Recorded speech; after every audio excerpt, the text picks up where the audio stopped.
This is Tim from Your Six Studios. Today in this video I'm going to show you how to AirPlay or connect your iPad to your Fire TV. So this is really easy to do. What we first want to do is go on over to our TV, our Fire TV, and we want to make sure we're connected to the same network as our iPad. So go on over to the right, go down to network, and just verify that you're on the same network as our TV. So I'm on Scump. Make sure you're not on a 2.4 or like a 5G, and it's not different. Then just go to Find right here, and then just hold down on this, and just say AirPlay. AirPlay. And we should open up this app now. It's the AirPlay receiver that we need on our TV, otherwise it's not going to connect.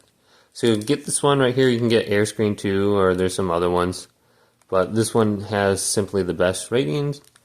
So we can click this. Once this is opened up, we can go to our iPad now. We can scroll down from the top right and just verify you are on the same Wi-Fi network, and then tap the two boxes right here.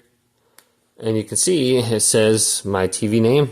We can tap it, and now it's going to screen mirror, just like that. And you can go to stop screen mirroring, and you can stop it right there. And your iPad should be connected to your TV now. Hopefully this video did indeed help you out.